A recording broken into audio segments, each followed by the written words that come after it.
Well, a warm welcome to Watson Farley Williams, where today we're talking about the risks and responsibilities of carrying lithium-ion batteries. My name's Mike Phillips, and I'm a partner here in the dispute resolution team in Watson Farley Williams in London. I have got the honour today of being your host and moderator for our session. Before I introduce you to our panel, I should mention a couple of housekeeping matters. You'll see that the participant video and audio have been disabled. We've got a few hundred of you attending today, so we think that's the best way to manage the technology. But we are keen to keep this interactive. So if you've got any questions or comments that you'd like to put to our panelists, please put them in the Q&A dialogue, which is part of the Zoom platform. Or of course, you can always contact any of our speakers direct after the session. I'm sure they'd all welcome any contact you'd like to make on this interesting topic. Please note that the webinar is going to be recorded for future use. And so without further ado, let's introduce the topic. Well, look, as all of us see every day, electric vehicles are no longer a rarity on our roads. Years of research and development by the car manufacturers have now landed us with truly viable mass market electric vehicles. Consumers are purchasing them in ever greater numbers every year, and who can blame them? Zero emissions at the point of use, very low maintenance, and a whole host of other benefits which make electric vehicles really attractive and the obvious transportation of the future for most people. But as you know, we're here today to talk about fire, and particularly the risk of battery fire. Whether you're talking about cell phones, portable power banks, or electric vehicles, all have one thing in common, and that's their dependence upon lithium-ion batteries. We've all read reports of the danger of lithium-ion batteries. We've seen those YouTube clips of someone's melted phone or a power bank that's exploded, or even an EV smoking and on fire at the roadside. Apparently self-combusting or really difficult to put out. But so how does this map into the world of shipping when you consider that each and every electric vehicle that we're putting on a ship might contain, I don't know, half a ton of lithium-ion fuel cells? Surely the implications of the fire risk are potentially serious if not managed appropriately. Well, if you're as concerned as I am about all this, don't worry, because today we've got 5 distinguished experts from different parts of the world of shipping who are going to help us understand the implications of it all. So without further ado, I'd like to introduce you to our panel. So first up, we have with us today Alexander Kleiman, Manager of Maritime Projects at the Danish Institute of Fire and Security Technology in Denmark. Alexander, who originally trained as a naval architect, has over 25 years experience in maritime safety and is currently leading the Danish-funded project ELBAS, Electric Vehicle Fires at Sea, which is focused on identifying new technologies and methods for effectively tackling EV fires on board ferries. We've also got Adrian Scales, Director of Nautical at market-leading maritime consultancy Brookes. Adrian, Chartered Master Mariner, joined Brookes in 2007 after 18 years at sea. That included substantial time as a master with P&O ferries. He has considerable ship handling experience on various vessel types, including reefer container carriers, general cargo, freight ferries, and RoPax ferries. Lots of practical insights from Adrian to come. Next up, we've got Tony Walker, Claims Manager at Clive Washbourne's new MGA Navium Marine. Tony's got 32 years experience of handling and leading claims in the Lloyd's and company markets in London. First for Royal, then RSA, then exchanging claims. Tony's long career in insurance means that when it comes to maritime risk, I think he's seen pretty much everything. So I'm looking forward to hearing his views on how the insurance market sees all this stuff. Next up, we've got Jason Cummings, cargo handling manager, leading short sea ro-ro operator, UECC. Jason brings many years of frontline operational experience from stevedoring in container shipping and vessel stowage plan at some of the world's biggest ports. His career has taken him through Hyundai Merchant Marine's HQ in Europe, as well as Let Suez Transit, a Norwegian company that plans shipping movements through the Suez Canal. And for the past 11 years, Jason has been with UECC, responsible for stowage and cargo handling.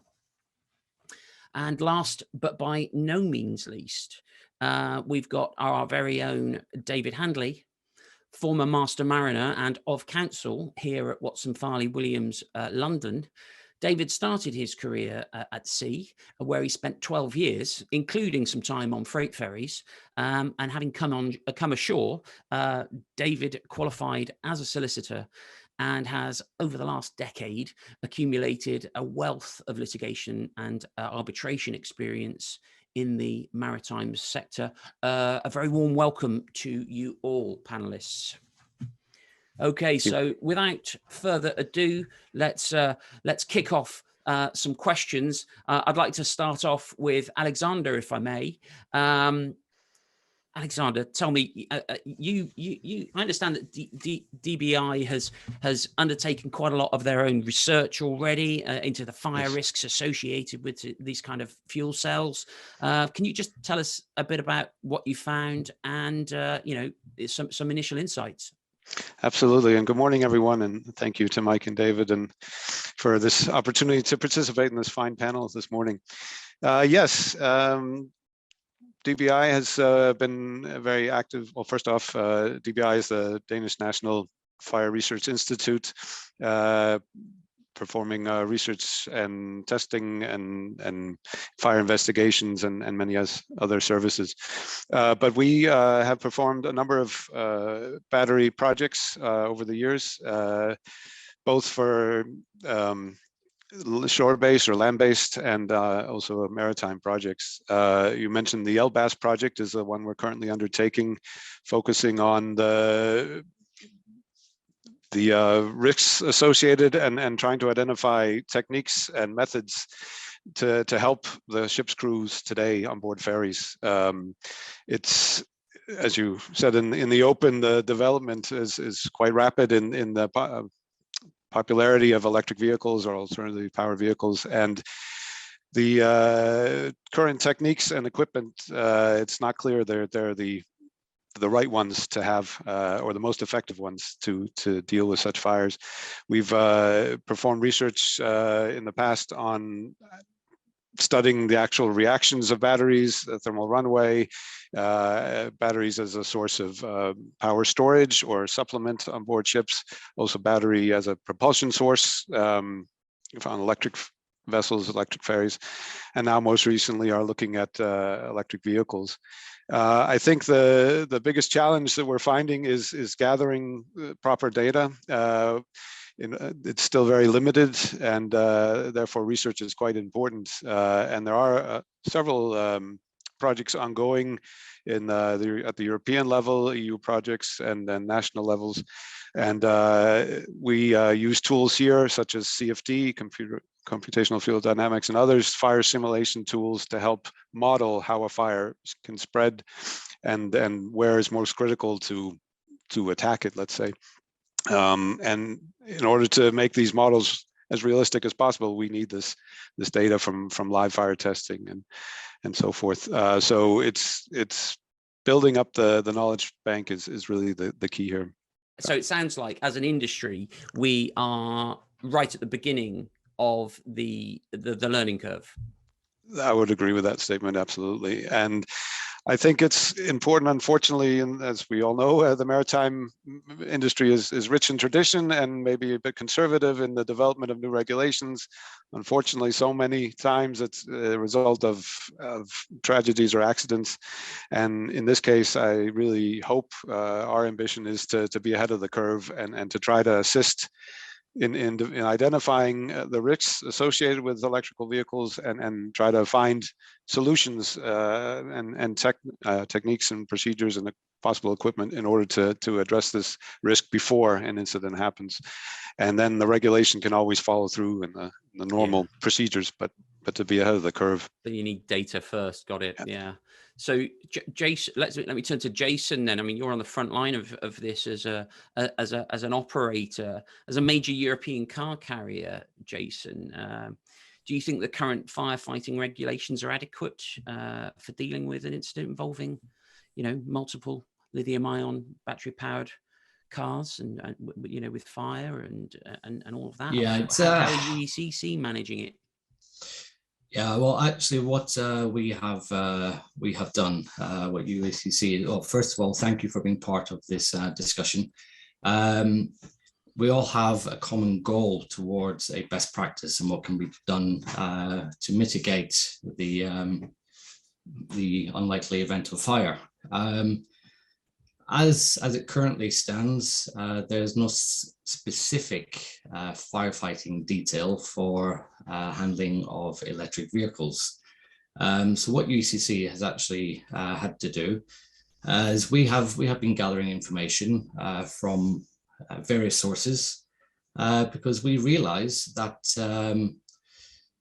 electric vehicles with the lithium batteries, they are here to stay and they will become the new normal. This is also something that's been highlighted just recently in COP26, the climate change conference in Glasgow, where the new emissions were set for 2035, I believe, zero emissions. So we already see that our OEMs are looking towards increasing production with zero emission vehicles. Some of them are already looking at 2030 as a goal to have this implemented. At the end of all of this, yes, fire is the main topic of discussion, but at the same time, there is it's not really an understanding. There is an opinion that these vehicles could actually be dangerous. Now, UECC is an active supporter of our customers to embrace new technologies, to be more energy efficient, to reduce emissions, reduce our carbon footprint, something that we're actually doing with our own vessels these days. So we believe it's more information flow regarding the background of the lithium-ion batteries, this new technology. It all comes down to the what-if scenario. As you said, Mike, lithium batteries are already used in laptops, in mobile phones, and other consumer products. What we always seem to hear is the attention is drawn to the thermal stability, the chemical status, the chemical systems, and the state of charge of the batteries. We can look at what the IATA have done. They have implemented 30% state of charge limitation for air transport. Right. Is this something that we should do with the marine transport, the marine carriage? Or are we drawing conclusions too early regarding this state of charge? Questions also have to be asked regarding the IMDG code, special provision 961. Classes all vehicles as non-dangerous goods if they're shipped on RoRo vessels. Yeah. So in one side, we have everyone saying electric vehicles are dangerous, or the lithium, not the vehicle, but the lithium-ion battery is a dangerous component. But at the same time, we have the IMDG, actually giving us a right to class these vehicles as safe. Yeah. Are they safe? I actually drive an electric vehicle. I have one. I trust the technology. It's we have to move with the times. We have to embrace the future. We have to trust what is being built for the consumer. It's the battery. It's the lithium-ion battery, which is the main source, the main concern that we at UECC put ourselves towards. It could be it's this thermal runaway. It could be caused by an accident or an incident, which could cause damage to the battery. Maybe there's a leakage of fluid. It's crushed. It's penetrated, or there's a short circuit. It could actually even be something that happens in the production process, which is actually found out after the vehicle leaves the factories and is in part of the logistics process. This is where it leads us into what we have UECC have already produced. We have put out a guideline out to our customers about its guidelines and recommendations of what we believe is a first step towards a correct course of action. We're looking at a 20 to 50% state of charge, and we believe that this charge is sufficient for the logistics chain. We don't believe that there's any requirement for a higher charge. There's no need to carry unnecessary energy, especially during the marine passage.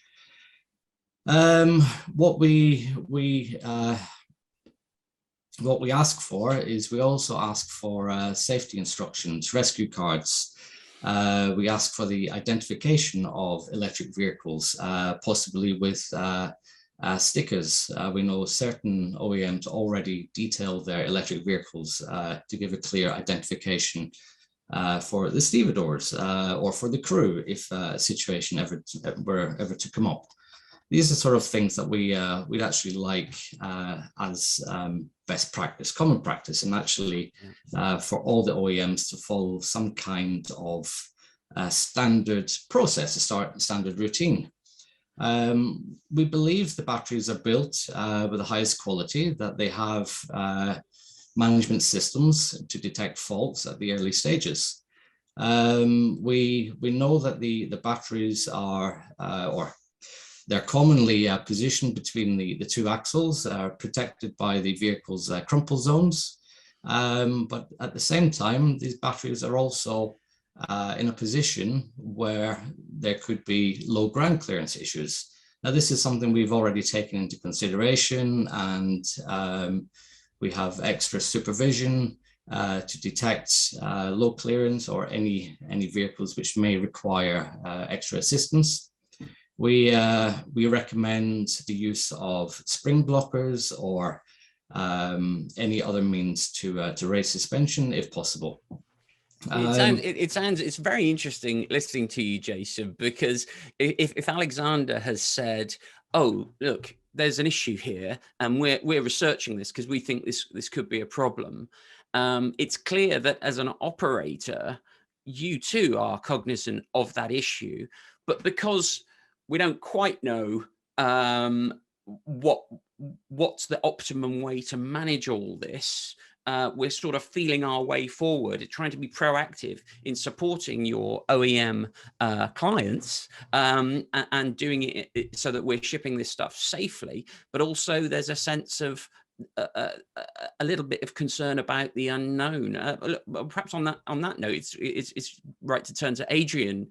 Adrian, I mean, what do you think? It sounds like the industry is trying to take some precautions, trying to think proactively of how can we manage this risk, because it is a clear risk. Do you think that operators, salvors, authorities are prepared to actually manage a risk if something like a large vessel fire is triggered by a lithium-ion battery? Thanks, Mike, and thanks to yourself and David and Watson Farley Williams to invite me on this panel. I think we need to get back down to some fairly basic facts when we look at the carriage of these electric vehicles in whatever form they may be it cars, be it pedal scooters, maybe whatever we even see on the roads in London and everywhere else at the moment. The response from the UK Fire Service, as far as I know, and I've been talking to a lot of people recently, this topic has opened up so much interest. It's left me, the last 2 weeks, I've spent the whole time looking into it. The main challenge we always look at is we don't know. The fire service, as I understand it, allow for a normal internal combustion engine around 30 minutes to deal with a fire, because they can put dry powder in it, or they can put foam, or they can put something in to know they can contain it very, very quickly. As far as we know, for an electric vehicle fire, it's a much more complicated process to contain the fire and to stop it regenerating, so to speak, and it can be up to 48 hours. Now, some guidance we're seeing, if an electric vehicle catches fire on the side of a road, they're saying let it burn out, because that's actually the safest means to do it. Leave it burn on the side of the road. Alternatively, you submerge it in water. Now, when you're talking about the carriage on a ship, you don't have those two options. And then taking it to the next level on the ship, you're looking at a crew potentially of 20, possibly 30 crew members. And we're expecting them to know how to deal with a fire on a ship, which isn't their day job. Yeah. So if the fire service is still learning how to handle a vehicle fire of any description, how are we supposing that a ship's crew will be able to do the same thing to the same knowledge level? Yeah. And just taking that one stage further, we've heard about and we've seen photographs of people using fire blankets. Now, I'm going to use the term fire blanket very, very loosely in the context of dealing with a fire on a ship, and just put some basic pointers across. This fire blanket weighs approximately 25 kilos.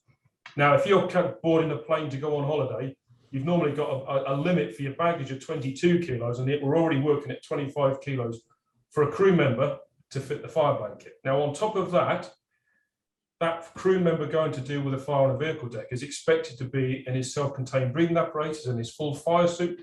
So we've now got people that are outside their comfort zone to start with. We're now asking them to also carry a 25 kilo bag with the fire blanket and try and install it on a fire that's actually, because of the location of the batteries, coming out potentially from below the vehicle. So the flames are coming at their ankle level, and they're now trying to install a blanket around a vehicle that I don't know how you're going to physically do that in any sort of time frame. The point there with an SCBA, with a self-contained breathing apparatus, on most ships, the regulations are it's a 20-minute duration. Right. Now we're putting somebody into a fire zone with 20 minutes to get from the point of entry to deal with what they've got to deal with and back out again safely before that air runs out. We've got a lot of things that we've got to consider, and taking it from as a casualty investigator, so I know from a lot of cases that I've dealt with fires in particular, that on a crew, you've got 20 to 30 crew, they're working 24 hours a day. So therefore, there's some people sleeping, there's some people up. At the start of an emergency incident, you generally get everybody up and mustered to deal with what's going on. That can take anywhere between 8 to 10 minutes if you're lucky. In the middle of the night, it's likely to take a little bit more to get your fire team in place before they enter the cargo hold. With a normal vehicle fire, you get a lot of propensity that you get the heat coming through, you get the smoke, you get that, and it can take a little while to develop and run. From the electric vehicle fires we see, with a thermal runaway, it can occur once it starts and you detect it, it can be very quickly potentially. 2 to 3 minutes, 4 minutes. Now, so way shorter than a conventional time. Exactly. So the crew are now having to deal with something that potentially has already gone from a single vehicle to 2 vehicles, 3 vehicles, 4 vehicles. Right. And we're expecting them to fight a fire in some other means. And it's looking at all these things in context that we need to be educating. We need to be getting the information from the OEMs, the suppliers of the vehicles, who obviously have done the tests. We've got people looking at what the consequences are. Just looking at it from one other aspect is when you deal with a fire on a ship, the predominant means of firefighting is with water. Now we're putting water into a space potentially to deal with the fire, yet we're talking about electricity from a vehicle, and therefore you're talking potential electrocution. So from a very simple aspect from there, anybody going on a vehicle deck that's got a fire on it that potentially has electric vehicles on should also be wearing electrocution or the gloves to protect them from electrocution. because the vehicles are going to be externally wetted. They're going to be walking between vehicles that are potentially parked no more than 40, 50 centimeters apart. So they're going to be walking against them. Now, to add to that mix, and it's something that Jason's mentioned already, I drove into work this morning for the first time in a long time, and I came through the Liverpool Birkenhead tunnel, and I couldn't work out which was an electric vehicle and which was a standard vehicle or a standard, and I didn't have a clue. There is no readily identifying features. In the UK, I'm seeing more and more number plates with the green logo on, but it's not a standard system. So you've got something to work from. But if you're asking a crew member to go and deal with a fire of an electric vehicle on the deck of a ship, how are we expecting them to know what's adjacent to it? Have we got another electric vehicle parked alongside? Are we giving more room? How do we expect the crew, who are completely untrained in this response, to be able to respond adequately? And on the same token, that then runs back up the chain to the management of those ships, because if they don't have the information, they cannot give it to their crews on what they need to do and how they need to do it. And this is all coming down to the main point that I want to get across, is if you've got a fire on a ro-ro vessel with passengers, a row packs, whatever it is, on a short sea crossing, an hour's crossing, whatever it may be, you're not going to be looking at salvage at that stage. You're going to be looking at the crew doing whatever they can possibly do to contain that fire, to get someone to give them a hand that actually knows what they're doing. And therefore, we need to look at systems, and we need to be looking at the whole purpose of this discussion, as I see it, is we need to get, as has already been mentioned, a system in place that helps the crew contain by whatever means. Now, be that through sprinklers, be that through high fog, be that through whatever. Now, there is mention of using drencher systems on a ship. I've got to say it. I've sailed on these ships and I've dealt with a lot of cases investigating fires afterwards. A drencher system on a ship using the seawater is only good for 3 zones. If you get the wrong zone to start with, you're basically pumping water into an area you can't use it for. But beyond that, once you've started those drencher zones, you've then wiped out your visibility of what's going on. So it needs to be a concerted look over everything. And if we're looking at possibly heat, we need to be looking at different systems installed on ship. But we know that you can get CCTV that has the infrared system built into it that could set an alarm off if a car heats up. Right. Well, there's a cost implication for that. Is it something that you actually have to install, or is it something that could be installed? And how do you work from there? And then again, the last bit, the bit that fills me with the most dread, is charging on board a ship. I see no benefit, no sensibility whatsoever at this moment in time for charging a vehicle on a ship. Because you're talking about carriers who are permitting actual charging of these EVs while being carried. Yeah, because at the moment, everything you hear, everything you look at on the news is that there are 2 main areas where there is potential. And I say only potential, these are exceptionally safe vehicles, but there's 2 potentials that you can start something that you can't contain, i.e. during a charging phase, because you've got something wrong with the circuitry or something short-circuiting out, or through damage. Now, through the short-circuiting aspect, through whatever means, if your power cable gets damaged or whatever's going on, that can cause a problem. But when you're charging one of these vehicles on a ship, if it's a short sea crossing of an hour, 2, 3 hours, what charge you're actually physically going to get into that vehicle in that period that warrants the potential risk of a problem being developed in the first place? That's the side thing for me. But we know, and again, this is where we need some further guidance, is that with an electric vehicle, most of them have, as I understand it, an electric style of handbrake. They're also controlled. I mean, I've seen a friend that's got a Tesla move his car off my drive without actually being in the car. He drove it on the app on his phone. You're just so showing the question then is, on a ship that is moving through different degrees of 6 degrees of motion, it's pitching, it's rolling, it's corkscrewing potentially in a seaway.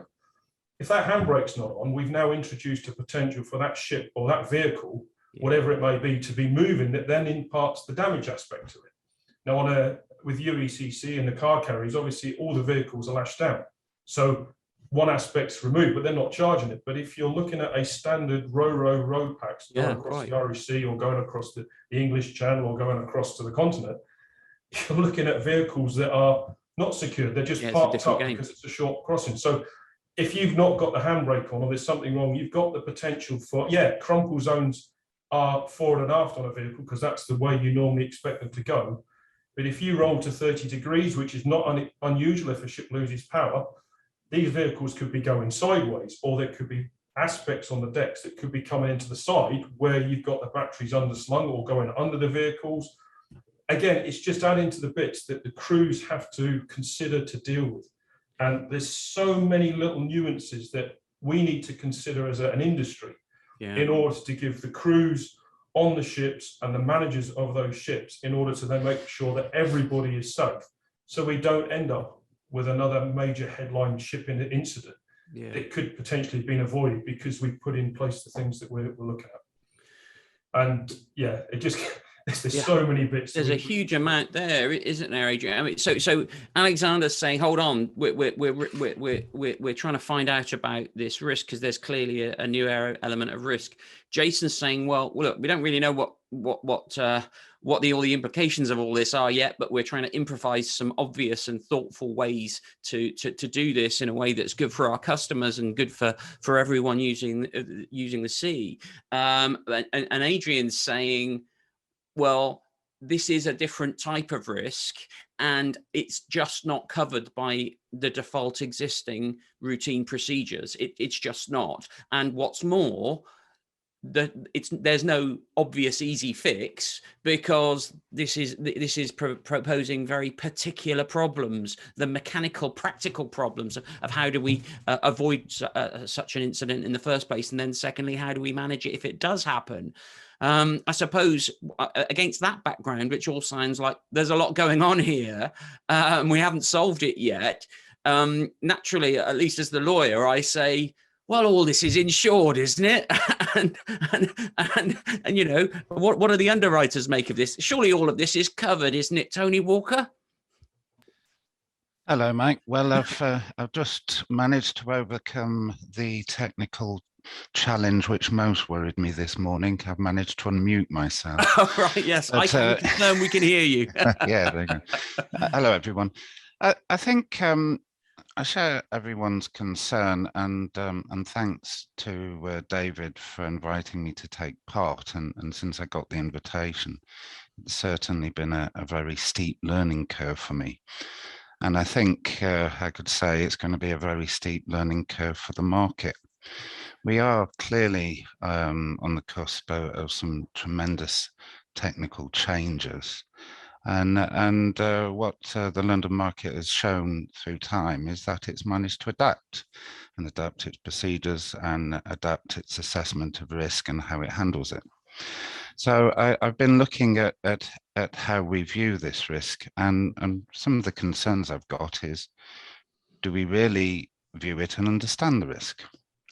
And part of it is, you know, what data is there available to us? And I think it's already been touched on. There's very little data. In my research, I came across an EU report, and the conclusion of that report was it said that a lithium battery fire was a greater risk to shipping than sinking. And that really got me thinking there, because, and the report also said part of the problem is we don't really know the extent of the risk, because fire by its nature, it destroys the evidence, you know. So, you know, insurers work best when they're able to properly assess the risk, and they're able to rate it, and they're able to ask the right questions of their assured.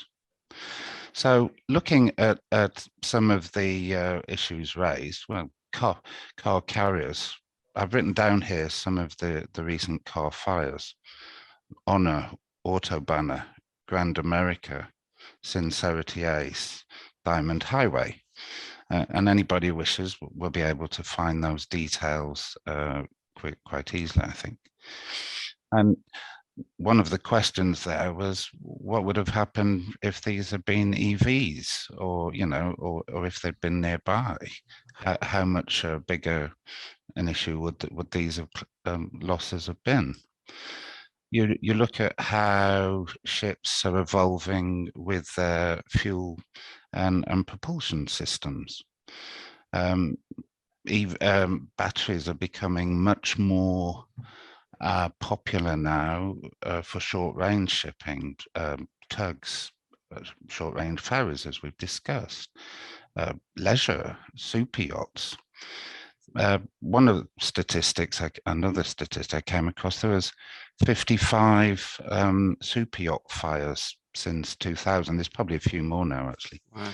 And you wonder how many of those were battery related. Yeah. I'd invite people to come across to look into one, I think the Kanga, where the cause was suggested as a lithium battery in, and I quote, an electric surfboard. I have absolutely no idea what an electric surfboard is or does, but I might be tempted to ask my better half to get me one for Christmas. But I mean that highlights again the ever evolving nature and change of the risk we're facing.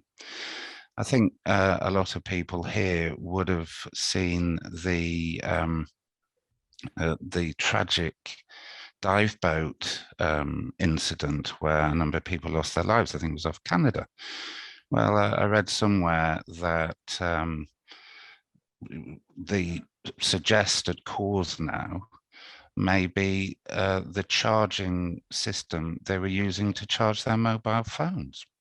I think it's already been hinted at the risk of charging, and yeah, I've read about that too. Yet a certain ferry company, which is insured in the London market, as has been mentioned, has installed charge points on their ferries.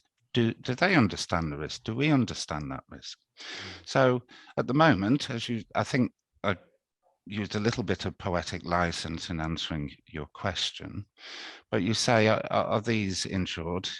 Yes, they are insured. Of course, they're insured and they're dealt with. But my concern is continuing to insure them, and no doubt the London market will, is that we join in the conversation to understand the risk, to ask the right questions. I saw a recent, I was talking to an underwriter who showed me a stock throughput policy. Included in that was lithium batteries. It was a very good presentation, and it met all the professional standards accepted of today, but and including the firefighting precautions in place. What it didn't do, it didn't ask whether there was any precautions for fighting a lithium fire, and it didn't ask any similar type of questions. And maybe we need to start educating ourselves to understand and to start asking those questions, not just how we'll fight the fire, but how we'll maintain the risk. Are we, how are we monitoring the risk? How are we monitoring the risk to the battery, the heat? Are the staff trained to assess if things are starting to go wrong, to take precautions? I don't think we're really asking those questions yet, but we should do. Thank you, Tony Walker, as ever. Really excellent insights from that overview world of the insurance market. But of course, as and when these things happen, the first thing the insurers are going to be saying is, well, what are the rights and wrongs as between the relevant parties, the cargo interests and the carrier? Is there recovery possible against any one of them? Am I right, Tony? Of course, we've had chats before. I mean, there's a lot of regulation governing the carriage of batteries. I mean, to give an example, IATA now, they ban the carriage of batteries in the hold of cargo ships. You can carry the battery when it's contained within something, and the market, there's similar regulation in carriage by land, by sea, about how you should be, what sort of packaging you should be using to contain it if it goes wrong, how you should be marking it as a dangerous cargo. And it is a dangerous cargo, and it's being rated. So I think there is that, but there is the peripheral risk we'll be looking at. I mean, the Costco Pacific, which was a recent fire which is thought 3 containers of lithium batteries, which were wrongly declared as spare parts, caught fire. So, you know, there'll be an obvious look there and pursuing a recovery against the named and responsible parties. But like in anything, it's how you get your evidence, and you know, you need to move quickly, and of course you need to hope the fire hasn't destroyed the evidence. Yeah, indeed. Thank you for that, Tony. I'd like to turn to David now, because as we've heard from everything everyone said, there's actually a lot of law tied up with this. We've got various contracts in play: our contracts of carriage, port services agreement, insurance services, contracts with our seafarers. What are the legal implications of all this, David? What are people managing these risks? There's a lot of complexities. There's a lot of moving parts. Thanks, Mike, and thanks for the introduction. I think it's quite interesting to have had opportunity to not only do some further consideration and preparation for this panel, but speak to the panelists and particularly draw from Jason's experience of what's happening. I think that there is a degree to which the industry is simply treating electric vehicles and internal combustion engine vehicles in the same regard. I think there is certainly an argument to suggest that that's the incorrect approach, certainly from a legal point of view. Now, I've been monitoring some of the questions that our audience have been putting, and there are some really interesting points there, and hopefully we'll get a chance to answer them. But I don't that there are some questions that are suggesting, is this a risk that is as bad potentially as we think it is, and are in electric vehicles any different from internal combustion engine vehicles in terms of their risk? And I think the answer to that question has to be absolutely yes. And the reason for that is, although of course an internal combustion engine vehicle carries fuel with it, there's a lot of things one can do to mitigate that risk. I'm sure UECC have very strict regulations about how much fuel is to be within a shipped vehicle. Of course, the fire risk from a battery doesn't come necessarily from the fuel itself. A lot of the issue is the composition of the electrolyte, and I'm sure Alexander will be able to correct me if I'm wrong there, but my understanding is it's the chemical constituency of the electrolyte, which is the problem that then causes a very energetic fire, which burns quickly and establishes quickly and burns at quite a high temperature. And there's the propensity in those events for the fire to spread quite rapidly. So that having asked and answered that question to a certain degree, the question then becomes, well, do those two types of vehicles actually command different types of consideration when shipping? And I think the answer has to be absolutely yes. Yeah, and I can very much foresee some of Tony's colleagues in the cargo market, should one of these ships catch fire and there be a significant loss, and by significant loss I'm talking about anything from a whole deck of vehicles to a total loss, saying, well, this was this dangerous goods? Is this covered under our cargo policy? Taking a step back from that, of course, what happens if the fire starts in the ports and terminals? What are ports and terminal risk insurers that they don't know about? Moving on to now putting the vehicles on the vessel, of course, shippers have an obligation to inform the carriers of the nature of the goods that they are shipping. And if they are dangerous, then obviously it's incumbent on the shippers to tell the carriers that these vehicles are dangerous, or there is a modified degree of danger in their carriage. And that would entail at least identifying at the first instance that one is an electric vehicle and one is an internal combustion engine vehicle. I think if the cargo isn't declared as dangerous, there runs a risk that the shipper will be liable for any loss that arises out of the carriage of that cargo. There's some practical points that can be raised here. Things like are shippers providing relevant information? Are shippers providing a safe mode of transport? Jason's already talked about the state of charging.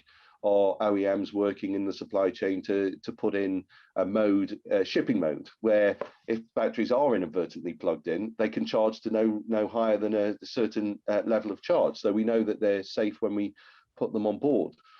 Of course, if all of those precautions have been taken, then I'm sure that there are people in the supply chain that are already taking those precautions. The next question is, if a total loss occurs, well, what was the cause of that loss? And the question then becomes, well, the fire having been established, was it possible for the ship to put it out? Were the crew correctly trained? Was the equipment on board that was necessary for them to handle the fire? Was there even an awareness that the vehicles existed and techniques to use? And if the answer to that question is no, then question whether the cargo interest would be looking to run an argument that the vessel was unseaworthy. I note that some people have pointed towards, well, some of these ships, particularly the car carriers, may have some form of fixed firefighting appliance. Well, I've done quite a few ship fires over the years, and I think almost always a feature of them was that either the fixed firefighting system was incorrectly applied, or it was applied too late to be effective. So it may well be that, yes, some of these systems exist, and it's just a matter of adapting training. The final point I think that's important is, of course, we've got two types of carriage here. We've got the type that Jason and his organization are engaged in. We're taking new vehicles from manufacture to market. But as vehicles become more widely adopted, as you said in your introduction, Mike, more people will be going on holiday to them. In fact, I watched a very interesting video where Quentin Wilson drove his electric vehicle from his house in the home counties down to his house in France. Showing how easy it was and how joyous it was to do it with an electric vehicle compared to an internal combustion engine vehicle. So the ferry operators are going to find more and more of these vehicles on their vessels.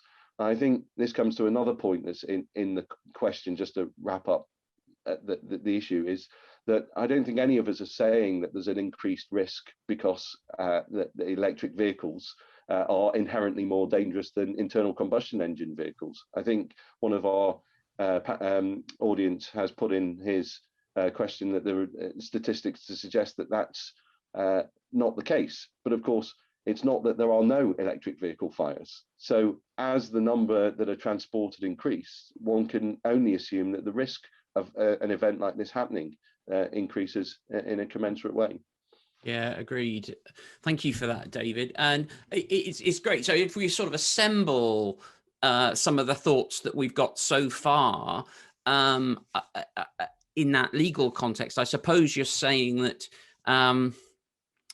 sure, well, who knows the statistics about whether how dangerous batteries are or not? We'll soon find out, because as we've got thousands and thousands and thousands of cars, millions of cars in due course being carried, we'll know how many from those millions in a given year catch fire. It may be none, it may be one, it may be more. But what's also interesting, and I think what's raising eyebrows among our own panelists, is the problem is that if you do have one that goes up, it'll be a really hard fire to put out, and it will escalate really rapidly.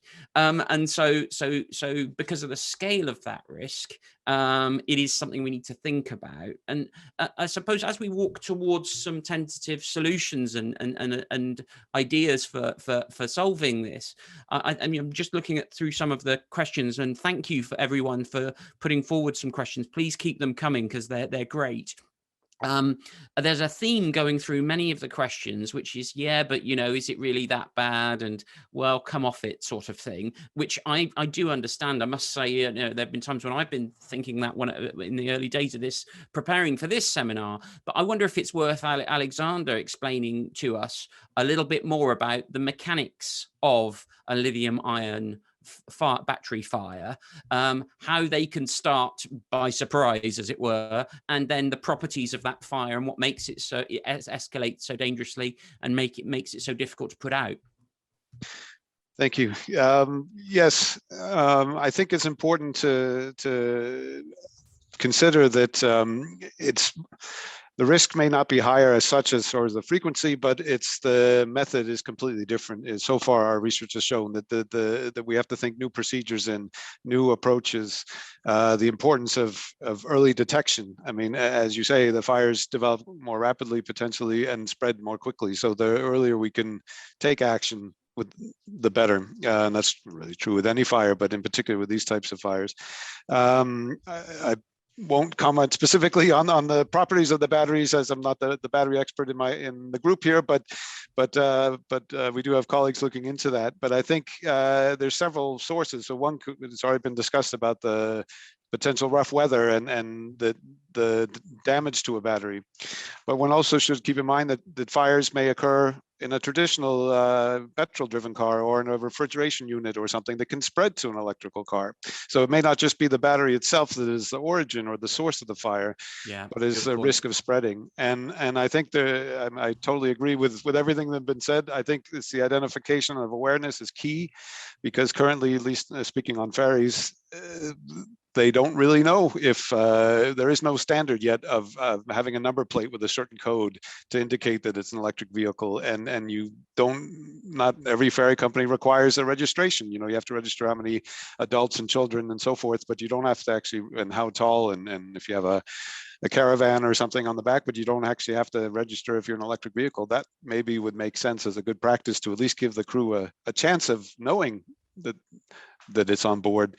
And also the point as far as the most effective way of fighting these fires is clearly from below. If it's in the battery and the batteries are at the lower end of the vehicle, then it's not clear that the traditional drenching system is as effective. So introducing means to try to cool from below is quite key. It's easier to do on new construction, maybe with new rules, thinking of like a car wash type of model where you have jets or something, even on the deck, but that's impractical in a retrofit. And I think also a combination of methods. A fire blanket alone probably isn't the solution, but a fire blanket with cooling from below. And really the whole issue, it's so important, and we've seen it in other areas as well, is the role of the crew. Is it really, as was stated before, land and shore-based emergency services are still learning the best methods to attack. How can we expect ship's crews to even have a chance? So I think new training is definitely important to give the crew a chance, and the change maybe in the philosophy, at least for the short sea shipping and ferries, on containment. Do something to keep it from spreading, early detection, take action immediately as soon as possible to try to contain it, and then as quick as possible get ashore and draw on the experience and the equipment that the professional fire brigades have to assist on a ferry. Yeah. Well, thank you for that, Alexander. That gives us a bit more clarity. The fact that our panel is saying we don't necessarily even need to discuss our lithium polymer batteries, lithium ion batteries intrinsically more dangerous or not. But if they do catch fire, it's a fast fire and a difficult fire to put out. I see Jason's got his hand up, and I almost anticipate, I think, what he's going to say. The trouble is, I suppose, all of these potential solutions, they're actually quite hard to do, especially if OEMs aren't telling us what they're loading. Go ahead, Jason. Of course, the information flow is very important, but when we come to that final stage where there is a fire situation, or take one step back, we have to look at the detection processes beforehand. We have gas, smoke and heat detectors on board. Our crew carry handheld laser thermometers to try and detect any temperature increases.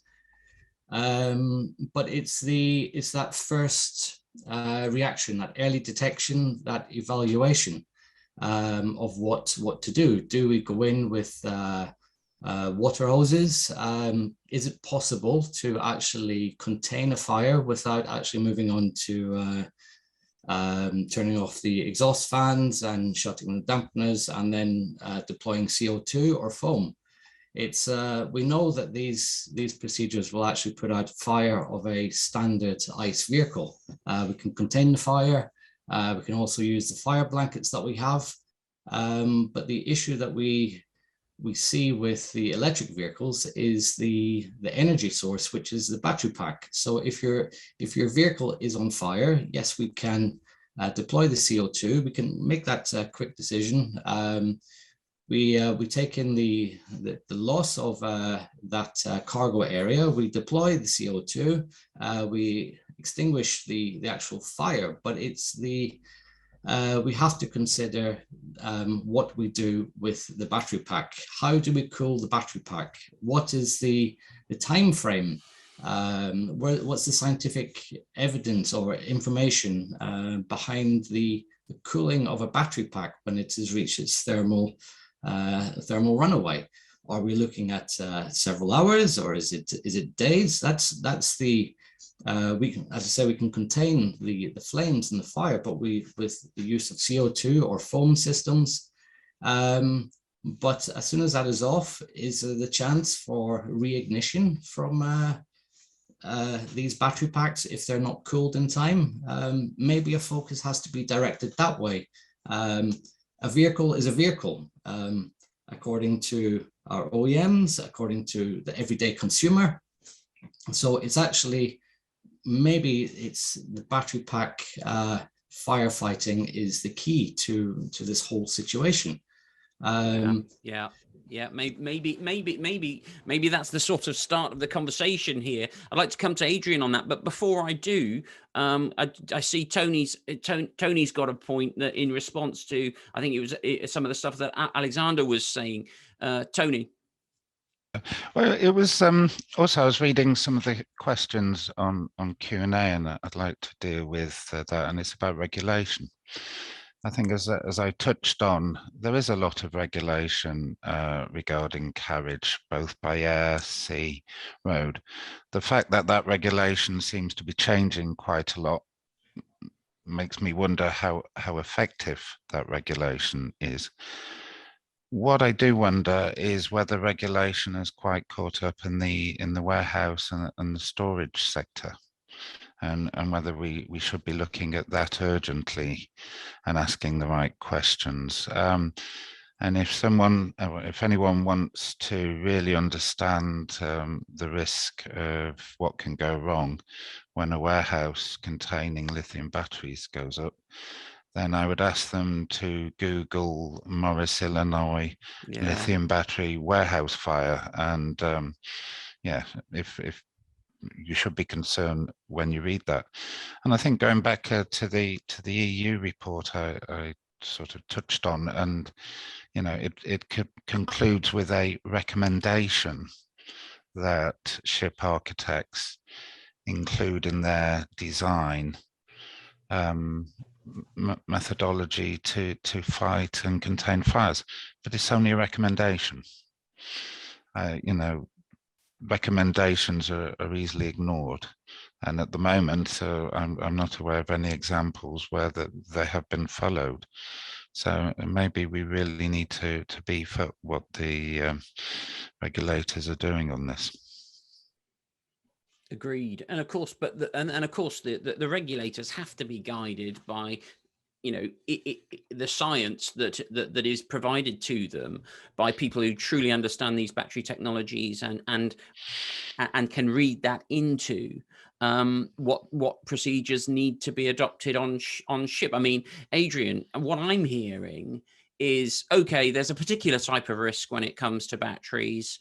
Current systems don't address those risks. Therefore, ship owners, well, firstly, cargo interests are going to have to be better at providing information about what they're shipping, because if they provide insufficient information about what they're shipping and it causes a problem, they're potentially liable. That's what I'm hearing from David.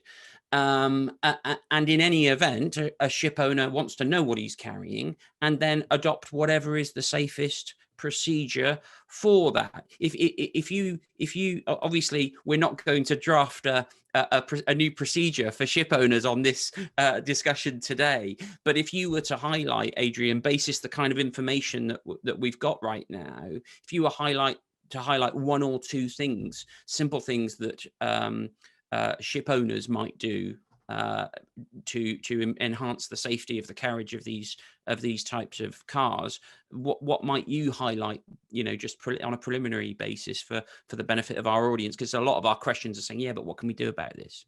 Well, I think the simplest and the bit that comes out of everything that's been discussed, and it's been a really interesting panel discussion that we've gone through all the different nuances, but as we understand it, and as we learned from Alexandra, when these fires do occur through whatever means it may be it from a normal vehicle that's caught fire and spread to an electric vehicle fire, or whatever it may be on the ship, we all know there is documented cases, there's 3 or 4 in the last 3 or 4 years, of ro-ro ferries that have burnt to the sort of waterline level through vehicle fires on the decks.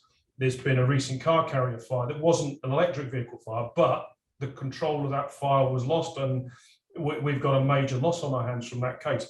The thing is, for me, is about, with the electric vehicle fires in particular, is the early detection. Yeah. The quicker you can respond, the quicker you can put in a containment style system, whatever that may be it high fog, be it water drenching systems, be it CO2, whatever that containment is, until you can get an expert involved from the fire service, from somebody that knows what to do and how the runaway is going to be, is critical from my perspective. And for me, the technology is already there. We know there's technology with respect to infrared cameras, handheld ones. The fire service carry them around, they point them in cargo holds quite often. You can walk around the deck. But what we need to do is take that one stage further. Somebody walking around a deck with a handheld camera still has to report back, still has to do something further. We should be looking at, we've talked about it in container ship fires, but we need to get a system where there is an installed setup that automatically detects if there is an increase in heat. Now, that can be done through a CCTV system, which a lot of the ro-ros now already have on board. It could be a case of changing the cameras that automatically then brings up, hang on a minute, we've got a change in temperature in this area. Now, that would work. At the moment, that would work for both a normal conventional car, a normal conventional truck, an electric vehicle. It would work the same, because as soon as you get that heat detection coming through, you need to investigate it. And if that can be done rather than somebody walking around the deck looking for it, if it's done automatically from a retrospective view from the bridge, or the engine room have got these cameras to look through, then all of a sudden you've increased your time to be able to look at the cameras. Right, there's something happening here. Let's, as a matter of precaution, stick either the drenches on the specific zone you've got there, which then gives you some boundary cooling and potentially gives you a little bit of a break point. Or if it's more than that and it's a zone that's covered by CO2, you can take that decision. Is it more than one? What's going on? You can see it straight away because you're alerted to it. You can look at it on the cameras. You're not putting somebody physically into a space to see if there's a problem. So for me, it's about the early detection, and we have to then put in place the things, the basic simple things that we know from the experts that deal with this, like the electrocution gloves. So the gloves that if you lean against a car that's having a problem, you don't get electrocuted. Or making the crew understand that if there is an electric vehicle fire, that the gases that are coming off that fire will not be standard smoke. It could be something far more serious, and therefore it's not a case of going in, pulling a china shop and sticking a fire hose on it, because you could actually make the situation worse. Yeah. So are we? I mean, there's quite a few questions in the Q&A. I'm sure you've seen about what's the right firefighting medium. I think you said that it was good to combine. We've all said it's good to combine different medium. Are we saying water's a no-no? Because obviously that has always been the go-to for the first line of defense in many respects on ships. Are we saying water's a no-no? We've got to rely on CO2. What is the number one firefighting medium? I don't know whether Alexander or Adrian prefers to answer Probably that. Alex to follow up, but I would suggest that we need to be advised by the experts in the field what is the best medium, because fresh water on the road that you'd see on the cars is a different property to put in the sodium chloride with the seawater. Yeah, exactly. More problems. So, and what's the ship's main source? It's going to be the water around it. Yeah, so agreed. It needs to come from the experts fed down the line to the people that actually have to deal with it. And that's for me where it comes from. It's about, we still are learning. Everybody, as I understand it, are still learning. The fire service are still learning, and the experts actually looking into these vehicle fires in the States and in Europe, around the globe. We're still learning. But at the moment, and my final point on this, and I'll pass that to Alex, is we're now at the moment expecting the crews on board and the ship owners, and there's a lot of ship owners that are looking, there's a hell of a lot. I mean, we know from the chat, we've got women, Stena are looking at, UECC are looking at, Irish Ferries, they're all looking at the challenges, P&O, they're all looking at the challenges that are on board their ships. But they also need the guidance from industry as to what really needs to be implemented, how to adapt. And that can only come from the experts that are looking into the field. And I take my hats off to the companies that are carrying these cars, because they're doing their very best. Exactly. But it does need to come back down a bit. And just one last comment is, we've got brand new vehicles. They are a modern thing that's coming through. But we've got three types now, or there's four types of problems. You've got the brand new ones, which are you can isolate on a ship. You've got the ones that the public are buying and just drive on board, and they won't know how to isolate things. But you're also seeing more and more of the old classic car owners that now can't get the old standard fuel to put in their cars, a standard petrol. So they're converting them to electric using batteries from old Priuses and old other vehicles that are being installed in vehicles that, again, you couldn't tell. Now, they may pose a much bigger problem because they've been jury-rigged into a vehicle that wasn't physically designed to have that type of propulsion system. And they're all going to be incorporated and carried on the ships as well. So it's so many little nuances. So much to manage. I'm mindful of the time. We're at 11:07, heading for a 11:15 start. Alexander, can you give me a minute on optimum firefighting medium? Because I think that is one of the big questions jumping out from the Q&A. Absolutely, and I fully agree with everything Adrian just stated, and the challenges there. I would say on a ship, for the most part, water is still what they're most plentiful. You have unlimited supply. There's challenges because it's seawater, so the salinity is different. That is one element we're looking into in LBAS to see if that has an impact. The other issue regarding the gloves you mentioned.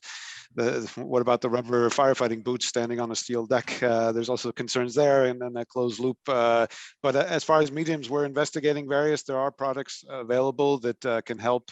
Can supply sort of like foam or other products that could be mixed together with water in the hoses. But I think the key is the cooling. The reason why ashore you would put it in a water bath for up to 48 hours is to cool.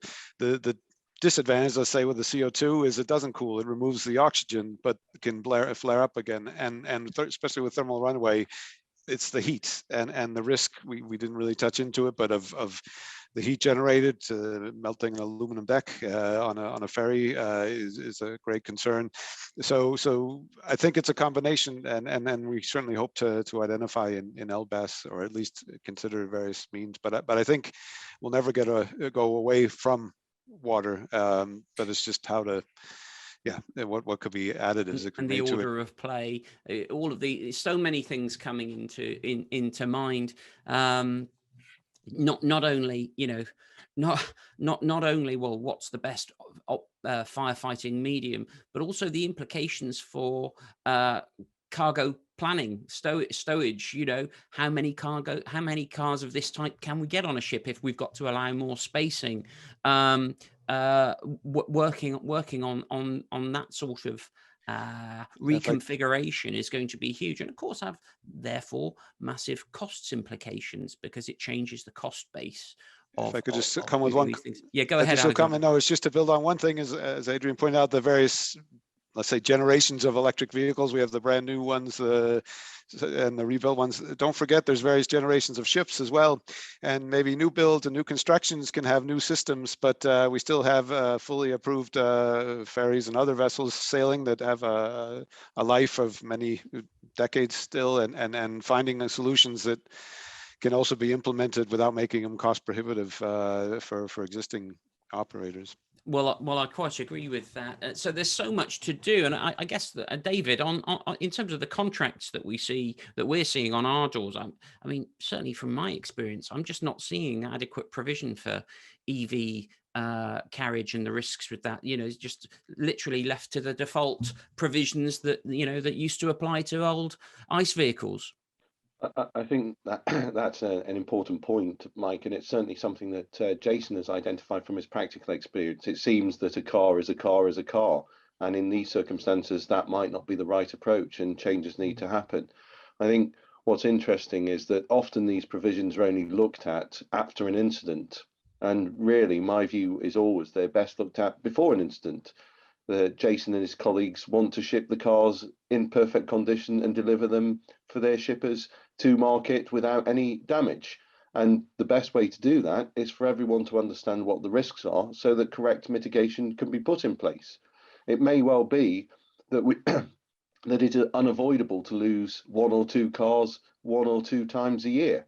But what should be avoidable is losing 1 or 2 ships 1 or 2 times a year. That's the difference, and that's why getting your contractual agreements altered and in place and clear, so everybody in the supply chain understands what their job is, from the OEM all the way through to the carrier, is so vital. Yeah, I agree with that, and it is one of those things. Obviously, as lawyers, we always think of the worst case scenarios and the worst risks. But I suppose it's the old adage, isn't it, that if your contract doesn't provide expressly what's going to happen in terms of what are my obligations with regard to what I'm declaring about this cargo that I'm loading, what's going to happen, or if there is a problem with this cargo, what are your procedures for managing this cargo and carrying it safely? If things like that aren't properly spelled out in our contractual arrangements, we end up in a situation where on the hopefully rare occasion it goes wrong, actually nobody quite knows where liability is going to land. And so we have OEMs who might be thinking, well, it's the carrier's problem. And actually, no, the carrier can make a claim against you if it's your fault. And likewise, the other way around, the ship owners could say, well, isn't it down to the OEMs? David, I wonder what you think about that.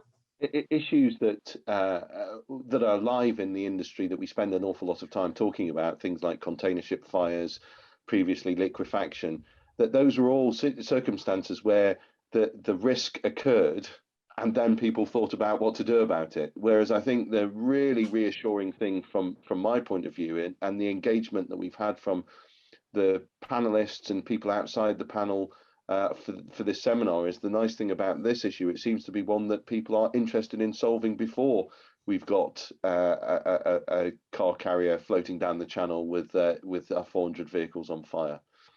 Yeah, I agree with that. It's certainly been the theme from all of our speakers today, and indeed from all of the other people that have been engaging with us on this topic. I see we're coming closely up now to our designated end time of 1:15. So let's wrap up. I'd just like to thank our speakers for what's been a fascinating discussion. We're obviously at the beginning of a revolution in our world, the transition from fossil fuels to towards electricity generated by other means, and that revolution obviously heralds some huge technological and infrastructural change in the coming decades. Necessarily brings new opportunities and new risks. The contractual and legal structures that we have that underpin the way we do business most days, obviously they're the linchpins of what provide us with protection, both in terms of avoiding problems and incidents, but also managing liability if those incidents do occur. And unless we take proactive steps to manage our procedures and our contractual provisions, then those underpinning structures won't provide our businesses with the protection that we need and expect. So I think what's clear to me from everything that everybody said today is that, yeah, carriage of lithium-ion batteries just requires our attention right now. Let's update our procedures, our real-world procedures on ships. Let's update our real-world procedures in terms of how cargo is declared. Let's update our procedures in terms of how we articulate our contractual arrangements for the carriage of these goods. So hopefully this webinar has provided you with some food for thought as you continue your quest to seize the opportunities that are coming up for us all right now. We at Watson Farley Williams are here to work with you to ensure that all these emerging risks are identified and managed, and so we can help you continue to take those opportunities and turn them into success. So thank you very much to everybody for attending. Just a couple of final housekeeping points before we sign off. Can I ask that if you've dialed in by phone to the webinar today, you don't forget to please email our events team at events@wfw.com. That's events@wfw.com, so that we know you attended. And also tomorrow you'll receive a follow-up email which just has a link to some feedback. It's really great to get feedback so that we can keep these webinars interesting, engaging, and relevant. That's it for now. All that remains for me is to wish you a good rest of the day, and I look forward to seeing you again at the next WFW webinar. Thanks a lot.